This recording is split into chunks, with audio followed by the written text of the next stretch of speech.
계속해서 우리 빌립보서 말씀을 보도록 합니다. 한 번 또 두 번 정도 되면 우리 빌립보서 끝날 것 같고요. 그 다음번에는 우리 갈라디아서로 들어가도록 하겠습니다.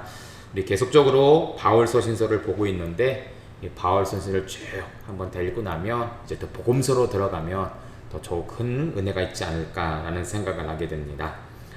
오늘은 빌립보서 마지막 부분을만 읽었는데요. 4장 4절부터 9절까지 지난주의 말씀 유오디아, 순두계 이 두 여사역자들의 이야기를 통해서 서로 일치하고 화합하고 그 일을 위해 교회들이 서로 도와야 될 부분에 대해서 이야기를 했죠. 그러면서 기쁨을 잃어버린 것 같은 이 교회 내에 다시금 기쁨을 회복하라라는 이야기를 계속적으로 했습니다. 오늘 이제 그 말씀이 계속 또 이어지고 있는데요. 4장 4절부터 9절까지는 사도 바울이 이제 빌립보 교회와 성도들에게 명령을 하는 이야기가 나옵니다. 명령. 이 빌립보 교회가 아무래도 퇴역 장교들이 많이 있던 교회이다 보니까 물론 사도 바울은 사도로서의 권위를 가지고 성도와 교회들에게 명령을 합니다. 이게 부당한 명령이 아니라 영적인 입금을 통한 명령이죠. 올바른 길로 인도하기 위한. 그런데 그것을 받아들이는 원독자들에게 있어서는 특히 이 빌립보 교회 성도들은 좀 달랐다라는 거예요. 퇴역 장교들이기 때문에 명령이 자신들에게 있어서 굉장히 큰 울림이 되고 굉장히 큰 동기부여가 됐다라는 것이죠. 내 상관이 나에게 명령을 했어. 대장이 명령을 했어. 나는 어떻게 된다고요? 따라야 된다. 그래서 사도 바울이 오늘 어떤 명령을 하느냐. 4장 4절 우리 같이 한번 읽어볼까요? 4장 4절 시작. 주 안에서 항상 기뻐하라. 내가 다시 말하노니 기뻐하라. 아멘. 항상 기뻐하라 라고 말하죠. 이유가 무엇입니까? 주님 안에 있기 때문에 그래. 주님 안에 있기 때문에. 여러분, 우리가 예배 생활을 쉬게 되면요, 기쁨이 사라집니다. 기도 생활을 쉬게 되면요, 은혜가 떨어집니다. 찬송 생활을 쉬게 되면요, 감사가 떨어집니다. 참 희한해요. 이거는 성도들뿐 아니라 목사도 마찬가지예요. 목회자가 어떤 직업적인 의식을 가지고 교회를 이끌잖아요. 굉장히 인본적입니다. 성령의 뜨거운 은혜가 아니라 굉장히 직업적인 돈을 벌기 위한 어떠한 기업을 이끌어가기 위한 마인드로 움직일 때가 있어요. 그럼 굉장히 딱딱합니다. 메마릅니다. 뜨거움이 없어요. 화목이 없어요. 즐거움이 없고 감사가 없어요. 그럼 하나님의 영이 임하시면 다르죠. 이거는 큰 교회라고 해서 다 뜨거운 건 아니라는 거예요. 자그마한 교회랄지라도요, 하나님의 영이 계시면 그 교회가 뜨거운 교회예요. 그 교회가 승리하는 교회예요. 인원이 많다고 해서요, 마귀를 이길 힘이 없으면 소용이 없는 것입니다. 인원이 적다 하더라도 마귀를 이길 힘이 있고 뜨거움이 있고 화목함이 있고 하나님이 있다면 그 교회가 진짜 교회라는 것이죠.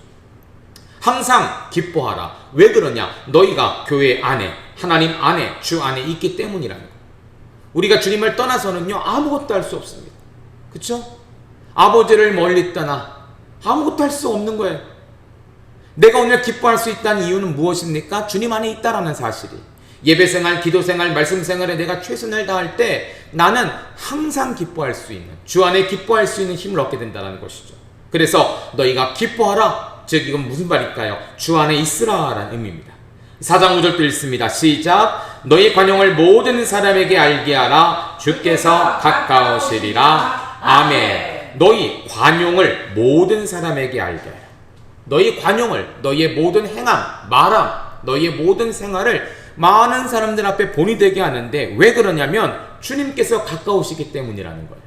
자, 이거는 우리 좀 이따가 자세히 말씀을 보니까요. 일단 넘어가겠습니다. 4장 6절도 읽습니다. 시작. 아무것도 염려하지 말고 다만 모든 일에 기도와 간구로 너희 구할 것을 감사함으로 하나님께 아뢰라. 아멘. 아멘. 자, 아무것도 염려하지 말고 다만 모든 일에 기도와 간구로 감사함으로 하나님께 아뢰라. 왜 그렇죠? 4장 7절 읽습니다. 시작. 그리하면 모든 지각에 뛰어난 하나님의 평강이 그리스도 예수 안에서 너희 마음과 생각을 지키시리라. 아멘. 왜 기도해야 될까? 왜 감사해야 될까? 하나님께서 우리의 생각을 지키시기 때문이라는 것이죠.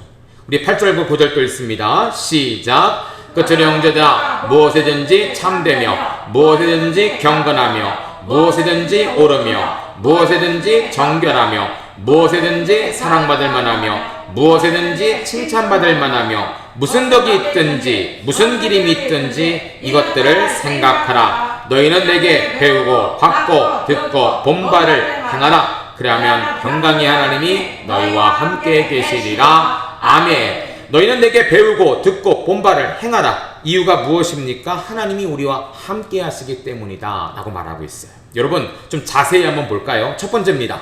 4장 4절에 항상 기뻐하라. 이유는 무엇입니까? 주 안에서다. 여러분 밑에 있는 설명을 한번 보도록 할게요.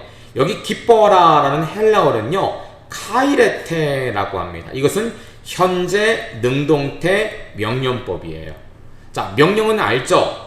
능동태가 뭡니까? 여러분 기억하시죠? 수동태와 능동태가 있는데 수동태는 누구에 의해서 되어지는 게 수동태예요.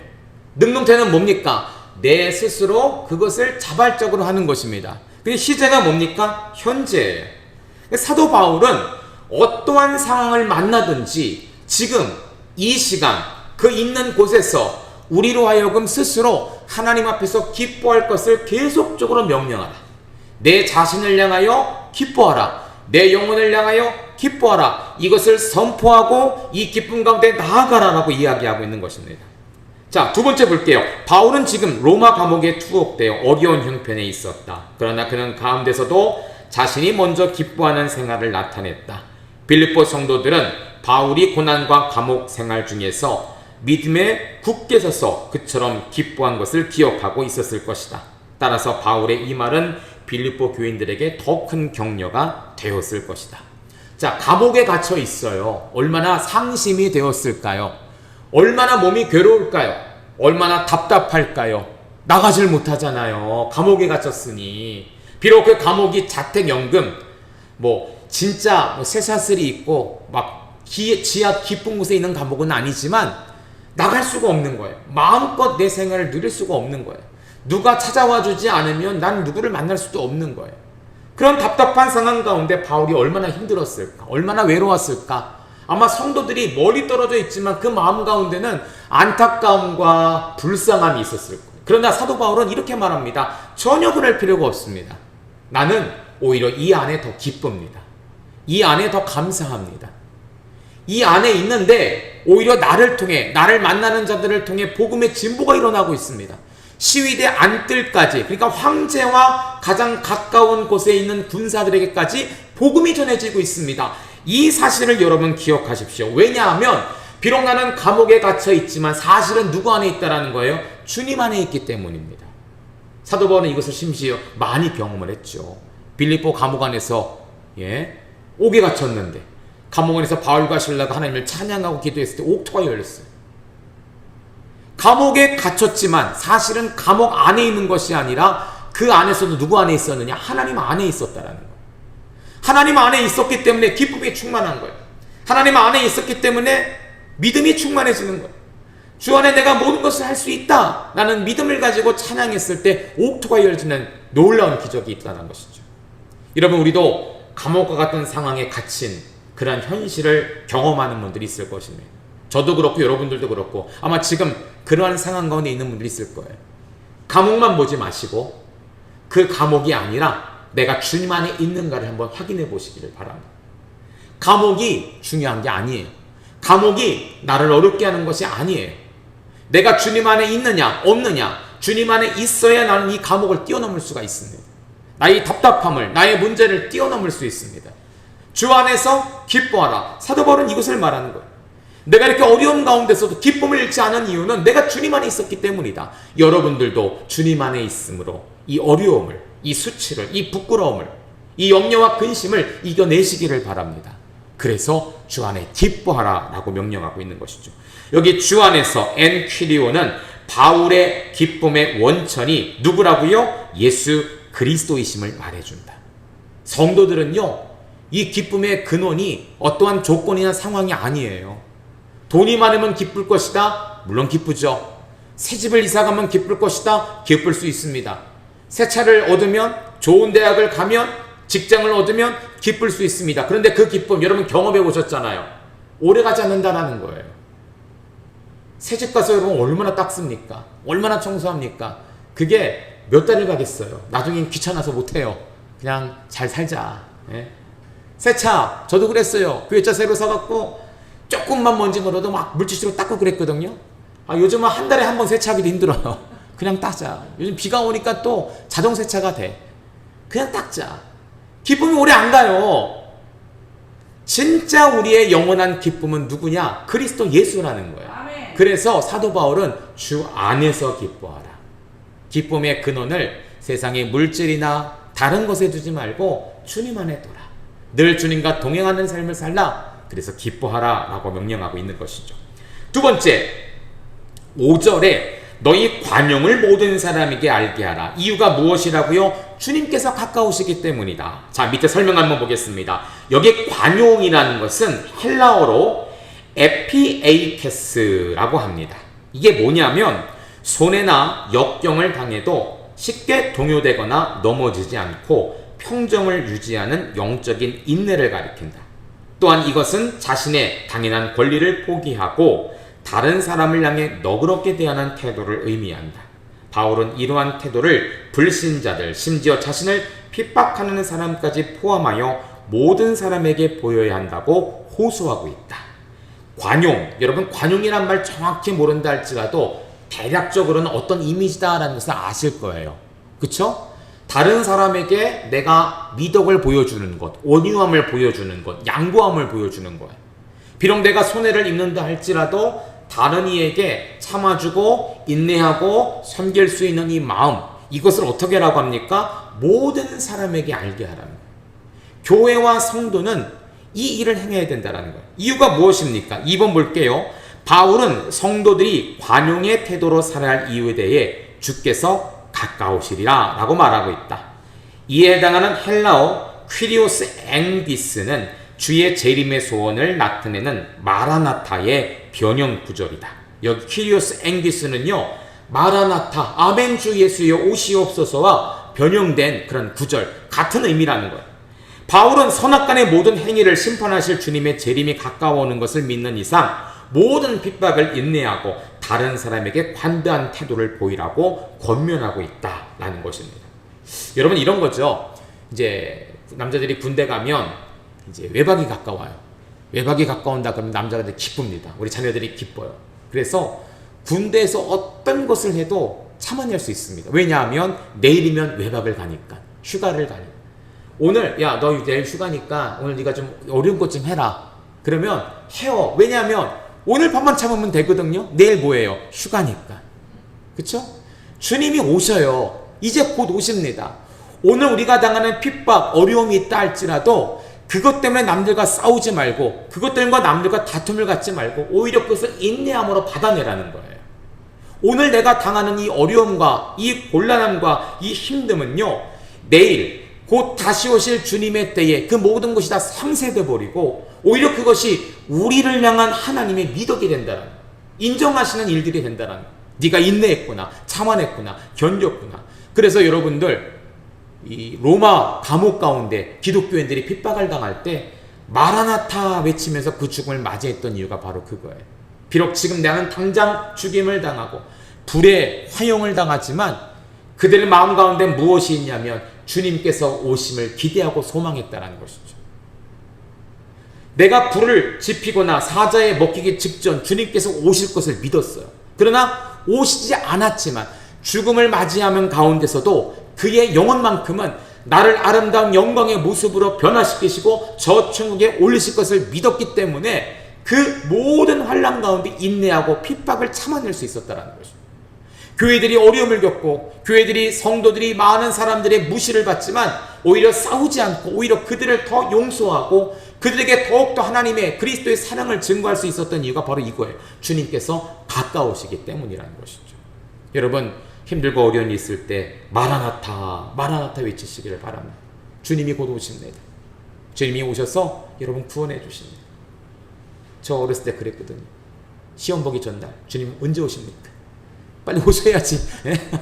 입대하기 전날 마라나타 주님 오셔야죠. 저 군대 가기 싫은데 오시지 않아요. 그러나 그런 마음처럼 내가 이 힘든 가운데 어려움 가운데 주님 오세요. 나를 구원해 주세요. 이 어려움을 견디게 해주세요. 이 간절함이 있어야 된다는 것이죠. 사도 바울은 관용을 모든 사람에게 알게 하라 명령하고 있다는 것이죠. 세 번째, 왜 염려하지 말고 기도와 간구와 감사를 하라고 하는 것일까? 하나님의 평강이 우리 마음과 생각을 지키시기 때문이다라는 것입니다. 여러분, 여기 아무것도 염려하지 말고 라고 번역된 헬라어 메림나테라는 것은 금기를 나타내는 현재 명령법이에요. 그러니까 염려하지 말고 라는 말을 직역을 하면 뭐냐면 염려를 중단하라는 거예요. 아, 염려 안 했으면 좋겠네, 이런 말이 아니라 그만 염려해 라는 중단의 의미예요. 사도 바울은 강력하게 말하는 것이죠. 염려를 중단하라, 염려를 끊어버리라, 염려하지 말라. 당면한 문제에 대해 걱정하거나 초조해하거나 불필요한 관심을 쏟지 말라는 거예요. 대신 이 염려의 해결책이 무엇이냐? 기도와 간구와 감사라는 것이죠. 염려보다 더 큰 하나님의 색상을 발견해야 된다는 거예요. 우리가 몇 주째 계속 보지 않았습니까? 여러 가지 색깔의 도형들이 있는데 어떤 색이 가장 많이 칠해져 있다고요? 하얀색이에요. 하얀색. 제가 그거 처음 했을 때 일부 예배 때 그걸 했거든요. 아무도 몰랐어요. 하얀색이요. 2부 때 또 그걸 했잖아요. 저희 막내가 맨 앞에 앉아갖고요. 저는 어떤 색이 했을까요? 고민하고 막 이래야 되는데 질문하자마자 하얀색에 바로 답을 하니까 제가 당황스러워갖고 빨리 진행을 해버렸어요. 좀 고민을 해야 되는데 아이들은 그걸 못 참아요. 그렇죠? 여러분, 알고는 있지만 실천이 안 돼요. 알고는 있지만 분명히 내 눈앞에 있는 그 어려움과 근심의 색상들, 이거 후면에는, 이거 뒤에는 하나님의 크신 은혜의 색상, 든든한 백의 색상이 있다는 것을 알지만 그것을 우리가 알면서도 발견하지 못한다는 것이죠. 그래서 염려를 멈춰라. 대신 기도와 간구와 감사를 통해서 하나님의 든든한 백을 발견하라는 거예요. 지키시리라 라는 것은 헬라어로 프롤레세이라고 하는데 호위하다라는 것이, 호위하다. 이것은 로마의 군대가 수비대가 보초를 서는 광경을 의미합니다. 그러니까 오늘 악한 자가 우리로 하여금 자꾸 갉아먹으면서 우리 마음에 상처를 주고 염려에 눈물을 흘리게 하고 근심의 아픔을 주는데, 기도하고 간사하고 간구할 때 하나님이 어떻게 하신다고요? 보초가 되셔서 우리를 지켜주신다라는 거예요. 어떤 그 악한 자의 시험과 핍박과 어려움 속에서 우리를 호위해 주신다라는, 든든한 백이 되어 주신다라는 사실이죠. 그래서 우리가 염려를 끊어야 될 이유가 무엇이냐? 염려 안 하면 어떡할 거예요? 누가 나를 해준단 말이에요? 누가 나를 도와준단 말이에요? 도와줄 분이 있다라는 거예요. 기도하고 간구하고 감사하는 자에게는 누가 힘이 되어 주신다고요? 하나님의 평강이 우리 마음과 생각을 지키시고 그 육체를 지키시고 가정을 지키시고 교회를 지키시고 나라와 민족을 지켜주신다라는 사실이죠.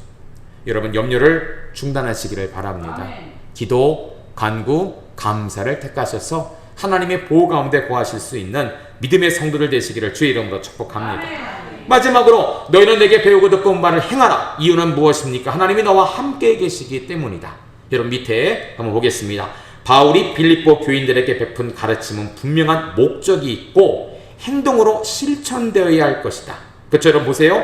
너희는 내게 배우고 듣고 본 바를 어떻게 하라고요? 행하라. 잘 배워서, 잘 들어서, 잘 기억을 하고 잘 메모를 해. 이게 끝이 아니에요. 진짜는 뭐냐면 행함입니다. 행함. 저도 이제 강의를 위해서 이 강의안을 준비하는데 연구를 하잖아요. 기록을 하잖아요. 작성을 하잖아요. 거기서 끝나면 안 돼요. 여러분들도 마찬가지입니다. 오늘 저를 통해 함께 말씀을 함께 듣고 배우잖아요. 거기서 멈추면 안 돼요. 사도 바울의 가장 중점은 뭐냐면 행함입니다. 행함. 행해야 되는 거예요. 실천해야 되는 거예요.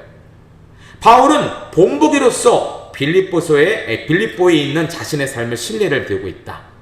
자, 빌립보에서 어떻게 했나? 빌립보 그 교회 가운데 어떤 행함을 했는가? 정말 힘을 다해서 교회를 세우고 교회를 가르쳤거든요. 성도를 양육했거든요. 감옥에 갇혔지만 여전히 빌립보 교회를 사랑해서 오죽하면 빌립보서를 썼겠어요. 그 성도들을 돌보기 위해서. 감옥 가운데 있는데.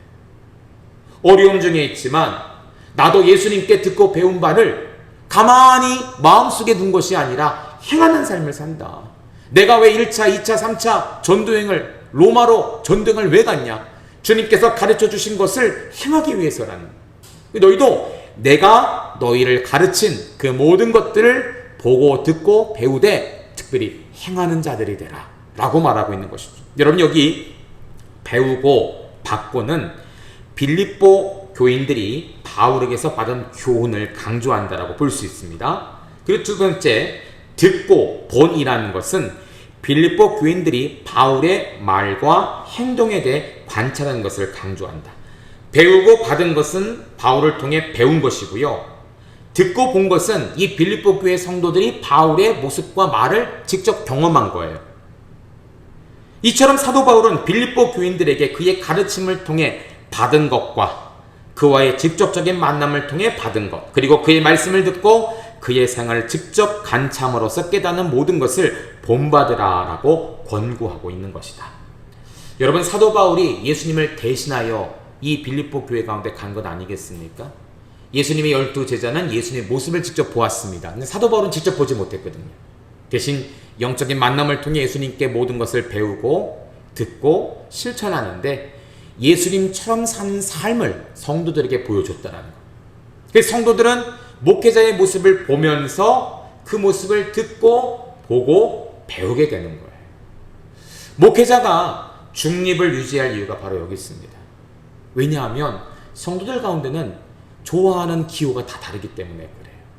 좋아하는 모양이 다 다르기 때문에 그래요. 목회자는 한쪽에 치우치는 것이 아니라 복음 위에 바로 서서 예수님의 행적, 예수님의 말씀만을 증거해야 돼요.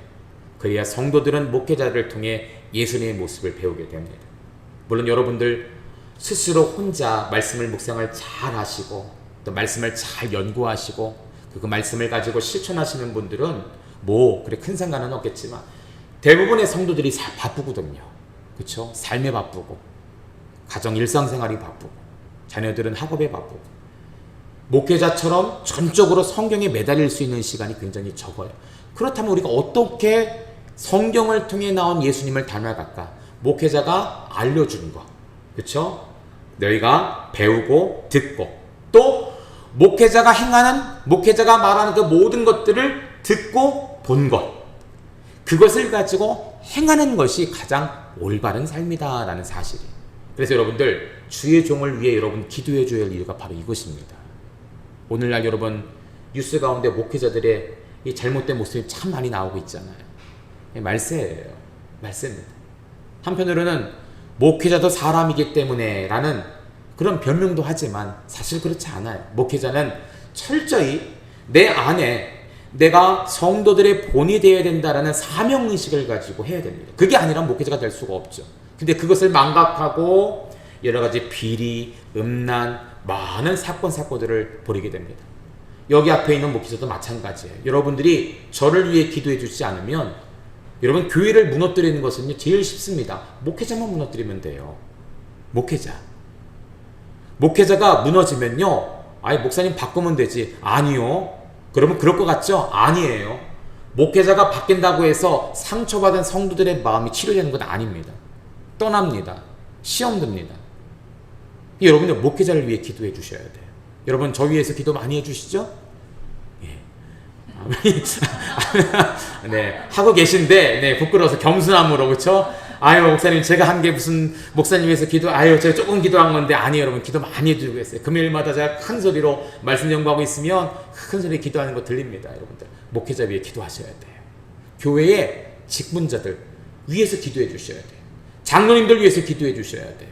권사님들 위해서 기도해 주셔야 돼요. 이 교회가 커지면 커질수록요 파당이 나눠지더라고요. 제가 아는 안양에서 제가 섬겼던 교회는요, 교회가 오래되었어요. 교회가 굉장히 큽니다. 그런데 목사님이 철칙이 있어요. 장로님을 안 세워요. 장로님, 안수 집사님만 계속 세우시고 장로님을 안 세우세요.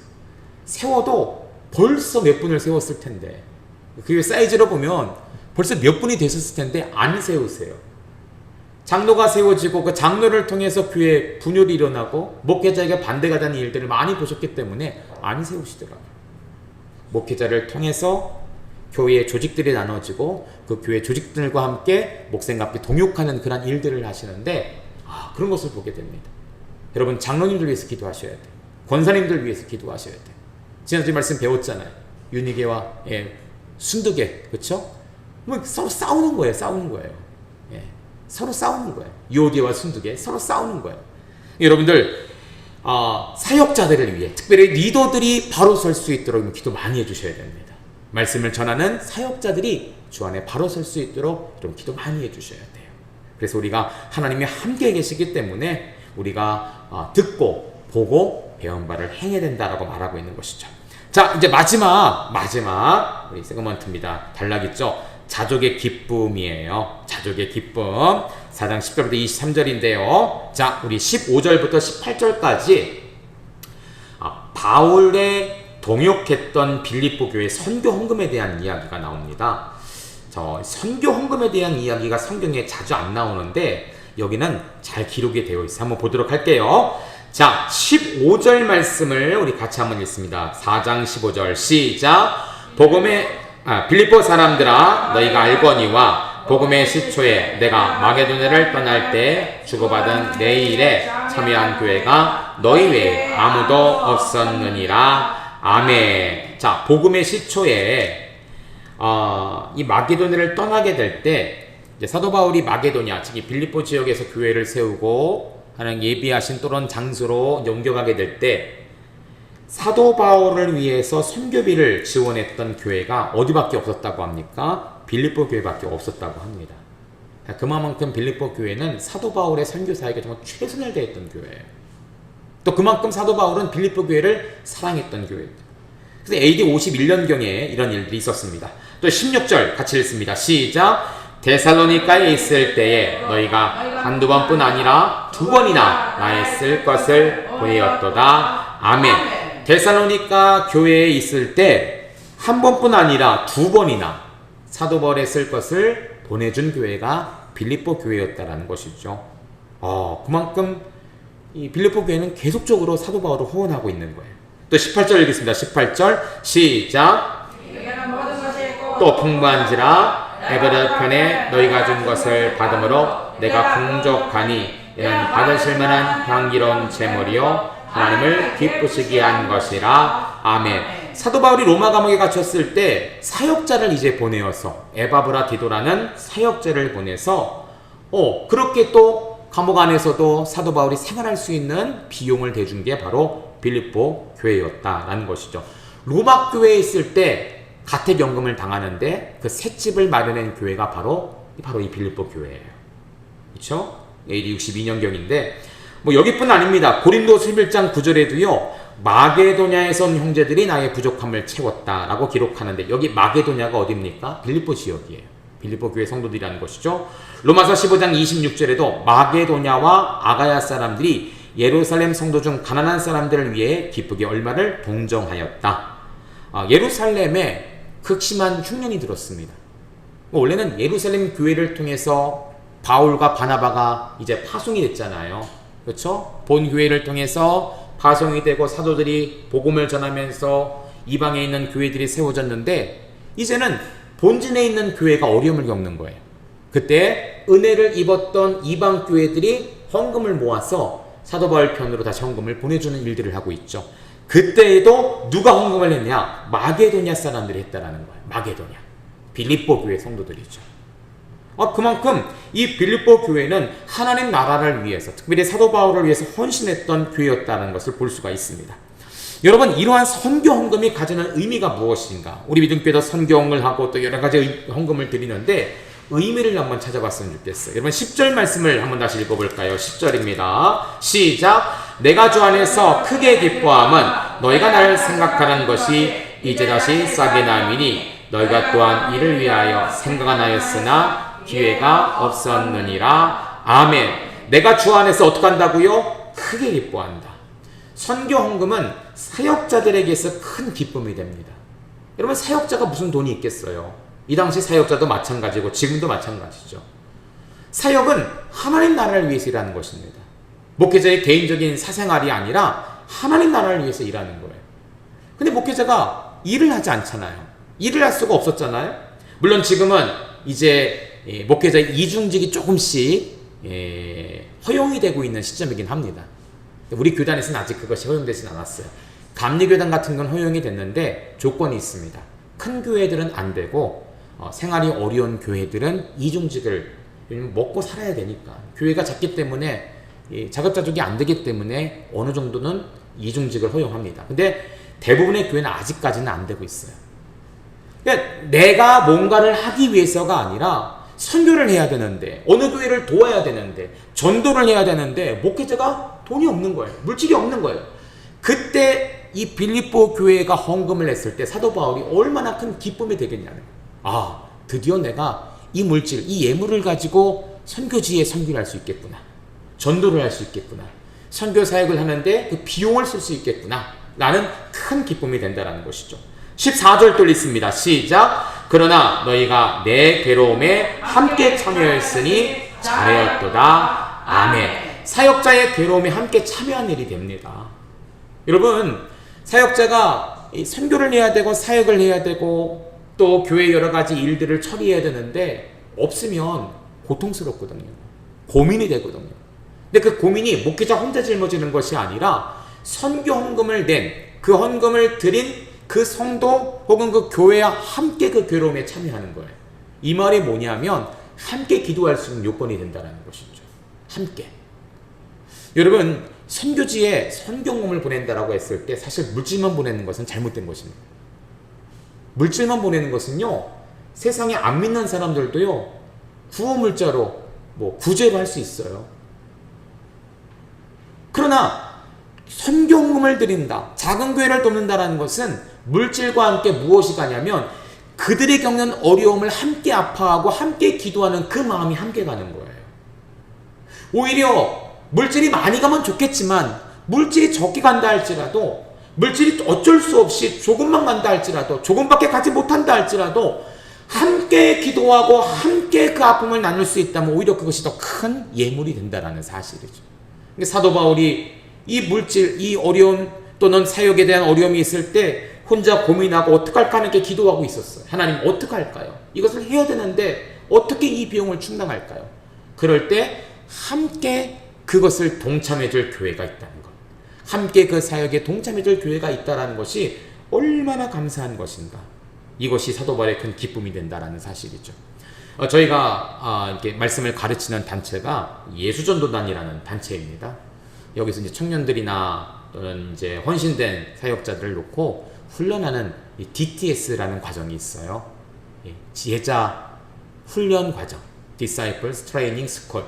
그래서 제자 훈련 학교라는 곳이 있는데, 저희 자녀들은 예전부터 저희가 서원은 아니지만 하나님께 그렇게 기도를 하고 있어요. 우리 자녀들도 그 훈련에 참여하기를 원한다. 제주도에 가서 3개월간 훈련을 받고 3개월간 선교여행을 떠났는데, 저희는 약식으로 어느 교회를 통해서 그 훈련을 받았어요. 그 훈련에서는요, 재정관, 선교관, 또 하나님의 음성을 듣는 법, 또 여러 가지 훈련들을 받습니다. 우리 암송학교 보내는 부모님들, 아이들의 부모님들 중에서 그 훈련을 받은 분들이 있었어요. 근데 뭔가 달라요. 확실히 달라요. 그 훈련의 그 깊이가 다릅니다. 그래서 우리 아이들도 꼭 보내야 되겠다. 우리 청년들도, 성주나 주영이도 마찬가지인데 시간 되면 꼭 같이 한번 보내려고 그래요. 우리 진짜도 한번 꼭 가면 하나님을 만납니다. 하나님을 만나요. 근데 그 비용이 좀 비싸요. 훈련 비용이 있고, 훈련을 마친 다음에 선교 여행을 가는데 또 그 비용이 만만치 않아요. 근데 중요한 것은요, 선교 훈련을 가기 위해서 돈이 없잖아요. 기도하는 거예요. 팀이 마련되면 이 팀이 한 통장을 개설해서 나는 예를 들어서 300만 원이다 그러면 상금을 냈으니까 난 끝이야 가 아니라 채워지지 않는 지체들을 놓고 같이 기도합니다. 내가 오버해서 선교헌금이 들어오면 대주기도 해요. 함께 모자라는데 기도하면 누구의 손에 의해서든지 채워집니다. 이것을 경험하는 훈련을 해요. 동현이가 이번에 여름에 자기 동아리에서 선교여행을 가는데 신청을 안 했대요. 그래서 왜 안 했는데 했더니 비싸요 그러더라고요. 그래서 아니 당연히 비싸지. 그래도 한번 해보지. 왜냐하면 그 훈련을 하는 것이거든요. 없지만 채워지는 훈련. 이게 참 신기해요. 오, 놀랍다. 가까운 청년들이 다 얘기합니다. 없었는데 기도했는데 채워졌는데 나중에 보니까 내가 예산한 금액보다 더 채워진 것을 경험했다. 우리가 오변에 교회를 건축하는 것이 그런 것 같아요. 예. 없지만 도전하는 거예요. 기도하는 거예요. 나중에 우리의 이 간증이 어떨까? 여러분 성막을 마련할 때 그랬죠? 성막을 마련할 때 성도들로 하여금 백성들로 하여금 은금을 자원적으로 자율적으로 걷게 했는데 백성들이 다 가져갑니다. 다 냅니다. 이 예물이 사실은요, 이 출애굽할 때 애굽 사람들에게서 가져온 것들이에요. 처음부터 갖고 있던 것이 아니라 물려받았던 폐물이 아니라 출애굽하면서 당신 은금 귀걸이 내놓으십시오 했더니 애굽 사람 주는 거예요. 왜? 빨리 내보내야 되니까. 이 장자들이 다 죽으니까. 장자가 죽으면 다음은 뭡니까? 둘째 아니겠어요? 죽음의 공포가 이 나라 가운데 있으니까 빨리 내보내야 돼요. 그러니까 이스라엘 백성이 원하는 대로 줍니다. 사실 이게 하나님께서 예언하신 말씀이거든요. 그래서 그 예물을 다 받았는데 여러분 보석을 가지고 광야를 나가니 이게 쓸데가 있어요, 없어요? 쓸데가 없는 거예요. 아니 사막에서 금귀걸이, 금목걸이 추장하고 자랑할 것도 아니고 쓸데가 없는데 언제 썼냐? 바로 성막을 지을 때. 그래서 성도들로 하여금 그것을 다 걷게 했는데 여러분 아시죠? 나중에 어떻게 따고 합니까? 고만 가져와라. 이제는 차고 넘쳐서 고만 가져와도 된다. 이런 일이 일어났어요. 이 훈련을 하는 것이 청년들의 그 훈련입니다. 이 훈련이 오늘 우리 믿음교회도 마찬가지인 것 같아요. 여러분 저도 요즘 계속적으로 교회 땅 건물들을 보는데 가격이 어마어마합니다. 예, 차라리 있는 교회를 고쳐 쓰는 것이 싸지 야 이거 새로 짓는 것이 더 들듯 하더라고요. 어떻게 할까 고민도 많이 돼요. 걱정도 많이 돼요. 계속적으로 찾아보며 땅밟기를 하고 있습니다. 여러분 거기서 느낀 게 있어요. 그렇구나. 이 괴로움에 함께 참여할 수 있는 성도들이 있다면 교회에 이 문제를 놓고 함께 성도들이 기도할 수 있다면 하나님은 어떻게 하신다고요? 차고 넘치도록 채워주신다. 우리를 통해서뿐 아니라 남을 통해서. 여러분 시편 말씀 23편에 보니까 뭐 합니까? 원수의 목전에서 내게 상을 차려주신다라고 하잖아요. 원수의 목전이라 할지라도 원수 것이라 할지라도 뺏어서 채워주시는 분이 하나님이라는 거예요. 우리가 할 것은 무엇입니까? 한마음이 되면 되는 거예요. 목회자와 교회의 문제를 놓고 함께 참여하는 성도들이 될 때 그것이 단 얼마이든 물질뿐 아니라 마음, 그쵸? 기도, 중심, 열심을 가지고 함께 기도한다면 하나님께서 채우시는 역사는 반드시 있을 것이다.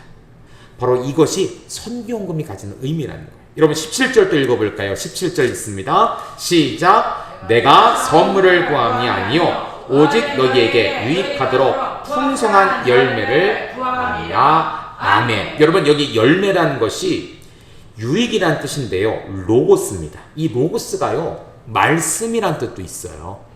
참 다양한 뜻을 갖고 있는데 이 로고스가 또 다른 수학적인 의미로는 무엇이냐면 비례라는 의미가 있습니다. 비례. 풍성한 열매. 그쵸? 선교헌금을 교회가 바울에게 드렸을 때 하나님께서 그 열매를 어떻게 하냐면 비례하여 증가하게 하신다는 거예요. 그러니까 우리가 보면 따블이 되고 따따블이 된다는 것이죠. 제곱이 되고 4제곱이 되고 8제곱이 되는 거예요. 하나님은 드린 손길 위에 그만큼만 채워주시는 것이 아니라 어떻게 한다고요? 채워주시는 거예요. 풍성히 채워주시는 거예요. 제가 헌금 기도할 때마다 그런 말씀을 하잖아요. 하나님 부족해서 드려서 부족한 부분 채워주실 뿐 아니라 풍성히 갚아주시옵소서. 바로 이 말씀 때문에 그래요. 풍성한 열매, 로고스, 수학적으로 비례하여 혹은 제곱으로, 제제곱으로, 세제곱으로, 4제곱으로, 5제곱으로 증가하는 원리가 드린 자에게 있다는 사실이. 사도 바울은 이것을 말하고 있는 것이죠. 여러분 18절을 읽습니다. 시작. 내게는 모든 것이 있고 또 풍부한지라 에브라 편에 너희가 준 것을 받음으로 내가 풍족하니 이는 받으실 만한 향기로운 제문이요 하나님을 기쁘시게 한 것이라. 아멘. 사역자의 기쁨이 될 뿐 아니라 사도 바울은 무엇을 말하냐면 하나님이 기쁘시게 받으신 것이다. 사실 이것은 사역자가 받는 것이 아니죠. 사역자가 받긴 하지만 사역자의 받음을 통해 무엇을 통해 일합니까? 하나님 나라 사역을 일하거든요. 결국은 하나님이 기뻐하시는 일이 된다라는 거예요. 19절 말씀 또 읽습니다. 시작. 나의 하나님이 그리스도 예수 안에서 영광 가운데 그 풍성한 대로 너희 모든 쓸 것을 채우시리라. 아멘. 17절과 19절은 같은 말씀입니다. 우리가 하나님께 드릴 때 하나님은 가만히 있지 않는 분이 아니세요. 하나님은요 가만히 있는 분이 아니세요. 공짜로 받으신 분이 아니십니다. 채워주시는데, 갚아주시는데, 여러분 17절도 그랬고 19절도 그랬고 어떻게 하신다고요? 풍성한 가운데 채워주신다. 풍족한 가운데 채워주신다. 주의 종이, 주의 종들이 헌금 기도할 때 이것을 강조한 이유가 바로 이것입니다. 고마워서, 감사해서가 아니라 말씀 그대로 하나님 어떻게 하신다고요? 풍족히, 풍성한 대로 성도들의 필요를 채워주실 것이다. 사도 바울의 축복의 기도와 함께 이 헌금이 가지는 의미에 대해서 이야기하고 있는 것이죠. 자, 여러분, 의도는 무엇인가? 한번 같이 4개를 읽습니다. 시작. 빌립보 교회의 동역에 대해 자신의 기쁨을 표현하고 있다. 빌립보 성도들에게 이 귀중한 동역의 삶을 계속해야 하는 이유에 대해 설명하고 있다. 그리스도 안에서 풍성한 성도의 필요를 채우신다는 것은 빌립보 교회가 풍족한 가운데 도와준 것이 아니라 부족한 형편 가운데서도 동역을 했기 때문에 하나님이 반드시 채워주시라는 믿음과 확신을 말한다. 교회가 참된 동역관계가 무엇인지 분명하게 인식하여 진정한 동역자로 계속 살 수 있게 하기 위해서이다. 아멘. 그렇죠, 여러분들. 그렇습니다. 이러한 삶, 이러한 체험이 계속되기 때문에 교회와 성도들은 하나님께 드리는 이 선교의 힘을 멈추지 말라는 거예요. 어려운 가운데 되었다는 것을 알고 하나님께서 풍족히 채워주신다는 사실을 주의 종이 간절하게 기도하고 있는 것처럼 이 일에 절대 멈춰서는 안 된다라고 말하고 있는 것입니다. 자, 바울의 재정 원칙에 대해서 함께 잠시 좀 나가보도록 하겠습니다. 11절부터 20절까지는요, 바울의 재정 원칙, 물질관에서 어떻게 이야기하고 있나라는 것이죠. 여러분 11절과 12절 다시 한번 좀 읽어볼까요? 11절과 12절입니다. 시작. 내가 궁핍함으로 말하는 것이 아니라 내가 어떠한 형편이든지 나는 자족하기를 배웠노니 나는 비천에 처할 줄도 알고 풍부에 처할 줄도 알아. 모든 일, 곧 배부름과 배고픔과 풍부와 궁핍에도 처할 줄 아는 일체의 비결을 배웠노라. 아멘. 자, 여러분 11절에 재정에 좌우되지 아니하는 자세가 있다라는 것이죠. 그쵸? 내가 궁핍함으로 말하는 것이 아니다. 어떠한 형편인지 나는 자족하기를 배웠다. 재정 때문에 내 삶이 흔들리고 재정 때문에 내 믿음이 흔들려서는 안 된다라고 말하고 있습니다. 그러면서 11절과 12절에 뭐라고 말하냐면 일체의 비결을 배우는 자세에 대해서 이야기를 합니다. 여러분 11절에 자족하기를 배웠노니 라고 나왔는데 이 배웠노니가 만다노라고 합니다. 헬라어로. 자, 12절에도요 일체의 비결을 배웠노라 라고 하는데 한글 성경에는 똑같이 배웠다라고 나오지만 성경 원어는 다르게 쓰고 있어요. 사도 바울이 이렇게 일부러 썼습니다. 11절에 나는 자족하기를 배웠노니 만다노라고 했는데 이 의미가 뭐냐면 경험하다, 알게 되다라는 거예요. 그런데 이 자족을 통해서 내가 경험하고 알게 돼서 내가 배우게 된 또라는 것이 뭐냐면 이 미에오라는 것은 뭐냐면 전수하다, 비밀을 전수받다라는 뜻이에요. 내가 풍부와 때로는 궁핍과 어려움을 경험해서 배우게 된 것이 무엇이냐? 바로 하나님의 특별한 가르침을 전수받았다는 거예요. 여러분 이해가 되십니까? 한글 성경은 똑같이 배웠다라고 하지만 사도 바울은 이렇게 말합니다. 내가 어려움 중에 있을 때 이 어려움을 통해 경험한 것이 있는데 그 경험을 통해서 내가 무엇을 전수받았냐면 그게 뭐냐? 13절이에요. 같이 읽습니다. 시작. 내게 능력 주시는 자 안에서 내가 모든 것을 할 수 있느니라. 아멘. 사도 바울은 이것을 말하고 있는 것입니다. 내가 풍부와 궁핍과 어려움과 여러 가지 경험을 통해서 그 일체의 비결을 전수받게 되었는데 그 전수된 비밀이 무엇이냐? 능력 주시는 자 안에서 내가 모든 것을 할 수 있다라는 고백하는 자세를 배우게 되었다는 거예요. 성도의 재정과는 이렇습니다. 내게 능력 주시는 자 안에서 내가 모든 것을 할 수 있다. 그러니까 내가 모든 걸 할 수 있다, 이게 중요한 것이 아니라 내게 능력 주시는 자가 누구인가를 발견하는 거예요.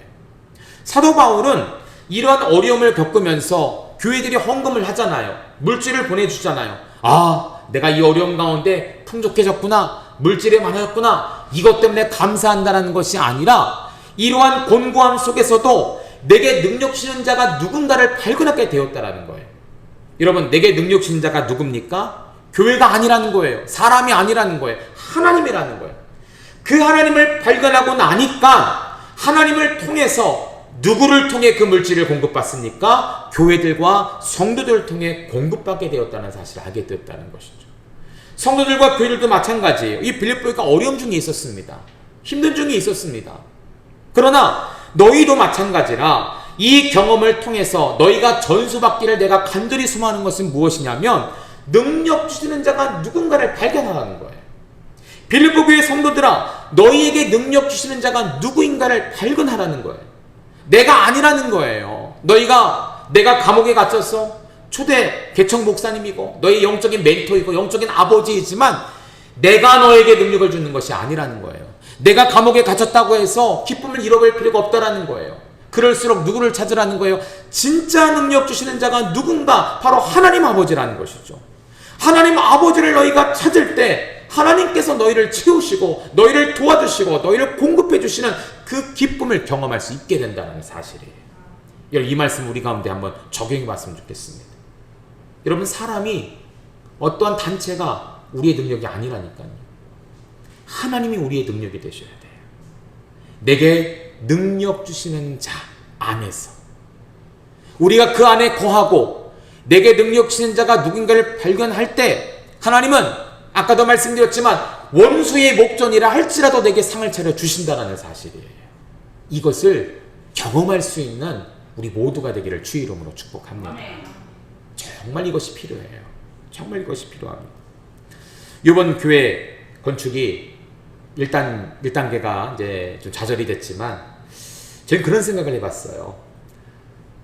이것도 하나님의 기회가 아닐까. 하나님의 기회가 아닐까. 이전에는요, 꿈도 못 꿨어요. 이것을 한다라는 것이 불가능하지 않을까라는 생각도 했습니다. 막연한 희망을 가졌어요. 언젠간 해주시겠지. 언젠간 되겠지. 그런데 이렇게 급하고 굉장히 빠른 시간 가운데 이것을 통해서 계획을 하고 알아보고 또 배워가고 많이 배웠습니다. 저도요. 전에는 몰랐던 거, 교회를 건축할 때, 땅을 살 때, 또 땅에 오던 이 계약의 과정들 잘 몰랐거든요. 많이 배웠어요. 이 경험을 하는 것이죠. 경험을 하는 거예요. 이 경험을 통해 내가 무엇을 배웠느냐? 하나님의 비밀을 전수받게 된 것이죠. 그게 무엇입니까? 능력 주시는 자는 하나님이시다.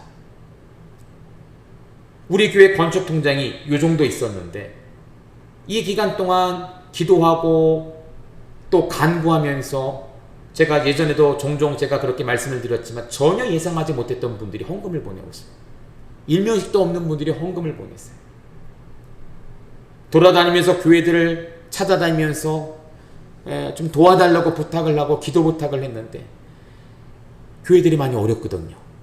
그런데 그 가운데서 보내주는 교회들이 있었더라고요. 보지도 않고 헌금을 보내는 교회가 있었더라고요. 그분들이 우리의 능력이 아니라 누구의 우리가 능력이라고요? 내게 능력 주시는 자 하나님이 우리의 능력이라. 그것을 깨달았어요. 아직도 많이 부족하지만 계속적으로 기도합니다. 포기하지 않고 이제 또 돌아다녀야 돼요. 찾아다녀야 돼요. 기도하면서 간구해야 돼요. 하나님, 정말로 우리가 예상하지 못했던 이 빌립보 교회와 성도들과 같은 성도들, 우리 교회가 건축이 되고 아름다운 교회가 온전히 이루어질 때까지 한 번뿐 아니라 두 번까지라도 보낼 수 있는 교회, 끝까지 어려움 가운데 부족한 가운데서도 체험을 위해, 교회의 건축을 위해, 하나님 나라의 사역을 위해 일할 수 있는 일꾼들이 만나게 되는 이러한 일들이 일어날 수 있도록, 여러분, 사람에게 먼저가 아니라 하나님께가 먼저라는 것이죠. 우리 성도들 기도해 주셔야 돼요. 기도해 주셔야 돼요. 내게 능력 주시는 자가 누군가? 우리가 과연 그 능력 주신 자 안에 서 있는가? 우리가 그분을 발견하기만 한다면 하나님이 채워주시고 공급해 주신다는 사실을 우리가 다시 한번 깨달을 수 있게 되는 것입니다. 자, 우리 재정 원칙에 대해서 영원한 진리가 있거든요. 한번 같이 밑에 읽어볼까요? 시작! 사역자는 환경의 지배를 받지 않는다. 사역자는 자족함을 배워야 한다. 사역자의 삶은 풍부와 배부름만을 추구하는 삶이 아니다. 하나님이 주시는 삶에 만족하는 것이다. 사역자는 능력을 주시는 자 안에서 산다. 주 안에서 모든 것을 알 수 있다. 사역은 돈의 문제가 아니라 하나님의 능력의 문제이다. 여러분, 옆에 유명한 영화에 나왔던 대사입니다. 우리가 돈이 없지 가오가 없냐? 이런 대화가 있어요. 그렇죠? 우리가 돈이 없지 가오가 없냐? 그래요. 여러분, 우리가 돈이 없지 하나님이 없는 게 아니거든요. 하나님이 계십니다. 하나님이 계세요. 하나님이 우리 편이 되십니다. 하나님이 우리의 능력이 되십니다. 제가 말씀드렸잖아요. 저희 막내가 제 지갑에서 돈을 빼서 건축 선물 드린 거. 참 해프닝 같지만 저는 참 많은 것을 깨달았습니다. 그렇게 할 수 있는 이유가 뭡니까? 아빠기 때문에 그래요. 아빠기 때문에. 내 아들이 동이가 돈이 없잖아요. 드리고 싶은데 돈이 없으니까 아빠 것을 꺼냅니다. 예, 우리도 마찬가지예요. 돈은 없지만 누가 있어요? 아빠가 있어요. 하나님 지갑에 빼면 됩니다. 하나님 지갑에서 빼는 중요한 수단이 뭐냐? 기도와 간구라는 것이죠. 감사라는 것이죠. 염려를 중단하고, 그쵸? 기도와 간구와 감사로 나아가면 하나님은요, 채워주세요. 여러분, 남의 것 뺄 생각하지 마시고 먼저 하나님의 지갑. 하나님 뭐라고 말씀하십니까? 학개서에서 은도 내 것이요 금도 내 것이니라 만군의 여호와의 말이니라. 하나님이 지금 막 자랑하고 있어요. 하나님 나 부자야. 내가 부자야. 자랑하고 계세요.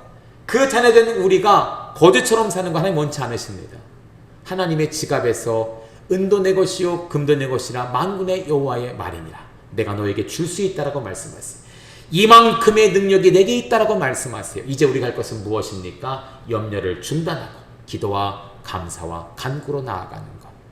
여러분, 이것을 위해 끝까지 나아가는 우리 모두가 되기를 주의 이름으로 축복합니다. 오늘 이제 빌립보서 끝나겠네요. 마지막 작별 인사 잠시 보고 말씀을 마치겠습니다. 21절부터 23절까지는요 바울의 작별 인사가 나오고 있습니다.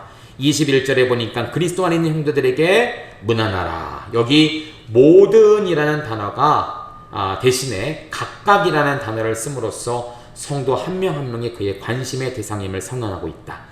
우리 같이 읽어볼까요? 21절, 22절, 23절 같이 읽습니다. 시작! 그리스도 예수 안에 있는 성도에게 각각 문안하라. 나와 함께 있는 성제들이 너에게 문안하고 모든 성도들이 너에게 문안하게 특히 가이사의 집 사람들 중 몇이니라. 주 예수 그리스도의 은혜가 너희 심령에 있을지어다. 아멘. 자, 사도 바울이 성도들에게 문안하는데 모든 성도들에게 한다라고 쓰지 않고요. 뭉뚱그려 쓰지 않았습니다. 대신 각각이라는 단어를 쓰면서 정말 한 사람 한 사람, 아무래도 사도 바울이 개척했던 교회이기 때문에 얼마나 더 잘 알겠어요. 그렇죠? 개척해서 함께 수고했던 성도들, 나중에 이제 교회 안에 들어온 성도도 있겠지만 그들 모두를 포함해서 각각이라는 단어를 통해서 여러분들에게 특별한 관심이 있고 정말 개인적인, 인격적인 그런 관심과 사랑이 있습니다라는 사실을 알고 있죠. 21절 나와 함께 있는 형제들이 문안하고 라고 하면서 디모데와 에바브라디도 로마에서 말씀을 가졌던 몇몇 사람들 두기고와 아리사고 오네시모 유스도라는 예수 역시 그곳에 있을 가능성이 높다. 골로새 말씀을 보니까 이 교회 가운데 이러한 성도들이 있었다, 이러한 사역자들이 있었다라는 것이죠. 22절에 보니까 모든 성도들이 너희에게 문안하되 특히 가이사의 집 사람 중 몇이니라. 왕실 신하입니다. 이 가이사는요, 이 왕자, 재판관, 요리사, 음악가, 군인, 회계사 등이 포함되어 있고 바울이 로마에 오기 전에 이미 성도들에게 복음을 듣고 구원을 받은 모든 자들에게 그렇게 인사를 하고 있다. 23절은 목사님들이 축도하는 내용 중에 하나지만 예수님의 은혜가 너희 심령 가운데 있을지어다. 사도 바울의 서신서에 특히 등장하는 결론 부분인데 모든 서신을 마치면서 많은 명령도 있었고 권면도 있었고 때로는 질책도 있었지만 늘 마지막은 뭐냐면 여러분과 여러분 교회에게 하나님의 충만한 역사가 있기를 소망합니다 라고 그렇게 작별 인사를 보내고 있다는 것입니다. 자, 이제 적용을 해봅니다. 마지막이죠. 다시 한번 빌립보서를 정리하면 주 안에 기뻐하는 삶, 기뻐하지 못하는 상황 가운데 있지만 기뻐할 수 있도록 권면하고, 사도 바울의 자신의 삶을 다시 한번 또 드러내면서 나처럼 기뻐하십시오, 주 안에 기뻐하십시오, 항상 기뻐하십시오 라고 말하고 있다는 것이죠. 주 안의 기쁨의 근거가 무엇인지, 그 기쁨을 나타내는 삶이 무엇인지, 그래서 우리가 정말 자족의 기쁨을 가지고 시민권을 받는 삶의 기쁨을 가지고 이 빌립보서처럼 잘 삶 가운데 적용을 하는 우리 모두가 되시기를 그렇게 주의 이름으로 축복합니다. 기도하겠습니다. 하나님 아버지 감사합니다. 오늘 사도 바울이 자족하는 삶에 대해서 이야기를 하는데, 우리가 돈이 없지 하나님이 없는 것이 아닙니다. 근데 우리는 자꾸 망각합니다. 하나님도 없고 돈도 없다. 하나님, 오늘 사도 바울은 어떠한 삶 가운데서도 내가 일체의 비결을 배웠는데 그것이 무엇이냐? 내게 능력 주시는 자 안에 있다라는 사실, 그것을 깨달았다라고 합니다.